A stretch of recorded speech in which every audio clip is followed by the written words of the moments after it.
नमस्कार देवियों और सज्जनों, मैं संकर्षण। आज हम एक सवाल पर विचार करेंगे। आखिर ईश्वर का सबसे बड़ा भक्त कौन है? क्या वो जो दिन रात मंदिर की घंटियां बजाता है, जो ऊंचे पहाड़ों पर तपस्या करता है? यह कहानी एक महान देवर्षि और एक साधारण किसान की है। दोनों भगवान विष्णु के भक्त, लेकिन दोनों की भक्ति का तरीका अलग। तो चलिए शुरू करते हैं यह सफर और जानते हैं कि आखिर कौन है भगवान का सबसे बड़ा भक्त। देवर्षि नारद मुनि तीनों लोकों में यात्रा करने वाले, हर जगह नारायण नारायण का जाप करने वाले। उन्हें अपनी भक्ति पर गर्व था। उन्हें लगता था कि उनसे बड़ा विष्णु भक्त कोई नहीं। यह अभिमान धीरे धीरे उनके मन में घर कर गया। जब भी वो किसी दूसरे भक्त को देखते तो मन ही मन मुस्कुराते, सोचते असली भक्ति तो वही करते हैं। नारद मुनि को अपने ज्ञान, तपस्या और निरंतर भक्ति पर इतना विश्वास हो गया था कि उन्हें लगने लगा वैकुंठ में भी उनका स्थान सबसे विशेष है। एक दिन नारद मुनि वैकुंठ की ओर जा रहे थे, अपनी प्रिय वीणा के साथ, मुख पर नारायण नारायण का जाप। लेकिन उस प्रसन्नता के पीछे अभिमान की एक परत थी। वो सोच रहे थे, आज मैं प्रभु से पूछूंगा, इस संसार में आपका सबसे बड़ा भक्त कौन है?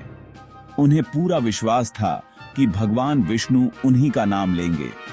उनका हृदय इस प्रश्न का उत्तर सुनने के लिए बेचैन था। उन्हें लगता था कि आज सिद्ध हो जाएगा कि नारद से बड़ा कोई भक्त नहीं। लेकिन वो यह भूल गए थे कि ईश्वर के दरबार में भक्ति को तौला नहीं जाता, उसे महसूस किया जाता है।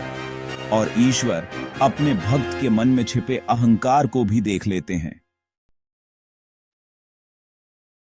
नारद मुनि नारायण नारायण का जाप करते हुए वैकुंठ पहुंचे।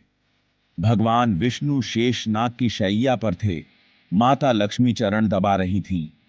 प्रभु ने नारद को देखकर मुस्कुराया, पूछा, आइए देवर्षि, आज कैसे आना हुआ? नारद ने प्रणाम किया और पूछा, प्रभु, इस सृष्टि में आपका सबसे बड़ा और प्रिय भक्त कौन है? भगवान विष्णु नारद के मन की बात समझ गए।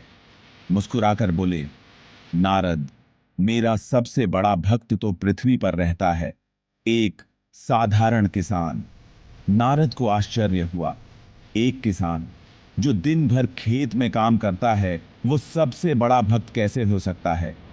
नारद ने शंका जताई, मैं दिन में हजारों बार आपका नाम लेता हूं, हर पल ध्यान में रहता हूं। किसान तो अपने काम में व्यस्त रहता होगा। भगवान विष्णु ने कहा, यदि तुम्हें विश्वास नहीं है तो स्वयं जाकर देखो।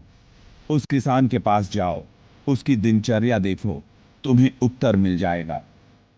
नारद ने तय कर लिया कि वो उस किसान से मिलेंगे और देखेंगे कि उसमें ऐसी क्या खास बात है। भगवान विष्णु की आज्ञा पाकर नारद मुनि पृथ्वी लोक पहुंचे। गांव साधारण था, मिट्टी के घर, हरे भरे खेत, सरल लोग। नारद ने अदृश्य रूप धारण किया और किसान के घर के पास एक पेड़ पर बैठ गए। उन्होंने सुबह से रात तक किसान की दिनचर्या देखने का फैसला किया। सुबह किसान उठा, हाथ जोड़े और बोला, नारायण नारायण, बस एक बार। नारद को हंसी आई। बस? किसान अपने बैलों को लेकर खेत गया। दिन भर मेहनत करता रहा। दोपहर में पत्नी खाना लाई। किसान ने फिर हाथ जोड़े, नारायण नारायण, दूसरी बार। नारद ने सोचा, पूरे दिन में बस 2 बार भगवान का नाम, यह कैसी भक्ति है? शाम को किसान घर लौटा, थका हुआ था। सोने से पहले फिर हाथ जोड़े, नारायण नारायण, तीसरी बार। नारद ने पूरी दिनचर्या देखी। किसान ने सिर्फ 3 बार भगवान का नाम लिया। यह देखकर नारद का अहंकार और बढ़ गया। प्रज्ञ, प्रभु ने उनके साथ अन्याय किया है। नारद मुनि ने देखा, किसान सुबह उठता है, एक बार ईश्वर को याद करता है, फिर अपने बैलों को चारा खिलाता है। औजार साफ करता है, किसान के लिए उसका काम ही पूजा था। वह हर काम को श्रद्धा और ईमानदारी से करता था। किसान जब खेत में हल चला रहा था, उसके चेहरे पर संतोष था। उसकी मेहनत में निस्वार्थ सेवा का भाव था। दोपहर में भोजन से पहले थोड़ा अन्न धरती और पक्षियों के लिए रखता, फिर ईश्वर को धन्यवाद देता। एक प्यासे राहगीर को पानी पिलाता, सबके लिए करुणा और प्रेम दिखाता। रात को घर लौटकर परिवार के साथ समय बिताता, बच्चों को कहानियां सुनाता, पत्नी की मदद करता। दिन भर की जिम्मेदारियां निभाने के बाद सोने से पहले ईश्वर को धन्यवाद देता। नारद को समझ आने लगा कि किसान सिर्फ जुबान से नहीं, अपने कर्मों से ईश्वर को याद करता है। उसकी पूरी दिनचर्या ही प्रार्थना थी। अगले दिन नारद मुनि वैकुंठ पहुंचे। गुस्से और निराशा के साथ बोले, प्रभु, किसान तो दिन में सिर्फ 3 बार आपका नाम लेता है और मैं हर पल, फिर भी आपने उसे मुझसे बड़ा भक्त कहा। भगवान विष्णु मुस्कुराए, नारद, तुम्हारे प्रश्न का उत्तर दूंगा, लेकिन पहले एक काम करो। एक सेवक तेल से भरा कटोरा लाया। भगवान ने कहा, नारद, इसे लेकर पूरे ब्रह्मांड का चक्कर लगाओ, एक बूंद भी न गिरे। नारद ने कटोरा लिया, सोचा यह तो आसान है। उन्हें नहीं पता था कि यह उनकी सबसे बड़ी परीक्षा है। यह परीक्षा उनके अभिमान को तोड़ने और भक्ति का असली अर्थ समझाने के लिए थी। नारद मुनि तेल का कटोरा लेकर यात्रा पर निकल पड़े। नारद मुनि ने तेल से भरा कटोरा लिया और यात्रा शुरू की। पूरा ध्यान कटोरे पर था। नजरें एक पल के लिए भी नहीं हटीं। नारायण नारायण का जाप जो उनकी जुबान पर रहता था, वो कहीं खो गया था। वो ग्रहों, नक्षत्रों, देवलोक, असुरलोक से गुजरे। किसी से बात नहीं की, किसी की तरफ देखा तक नहीं। मन में बस एक ही बात, तेल नहीं गिरना चाहिए। दिन, रात, महीने, साल बीतते गए। पूरा अस्तित्व बस उस तेल की रक्षा में सिमट गया। आखिरकार ब्रह्मांड का चक्कर पूरा किया। कटोरे में तेल की एक भी बूंद कम नहीं थी। विजय के भाव से भरे भगवान विष्णु के सामने उपस्थित हुए। नारद मुनि ने तेल का कटोरा भगवान विष्णु के चरणों में रखा। गर्व से बोले, प्रभु, मैंने आपका काम पूरा कर दिया। भगवान विष्णु ने पूछा, जब तुम यह कटोरा लेकर ब्रह्मांड का चक्कर लगा रहे थे, मेरा नाम कितनी बार लिया? नारद चौंक गए। पूरी यात्रा में एक बार भी नारायण नहीं बोला था।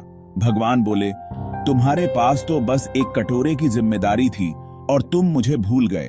अब सोचो उस किसान के बारे में। उसके ऊपर पूरे परिवार, खेत, समाज की जिम्मेदारी है। इतनी सारी चिंताओं के बावजूद अगर वो दिन में 3 बार भी मुझे सच्चे मन से याद करता है, तो उसकी भक्ति तुमसे बड़ी नहीं होगी क्या? नारद की आंखों से पश्चाताप के आंसू बहने लगे। सारा अभिमान चूर हो गया।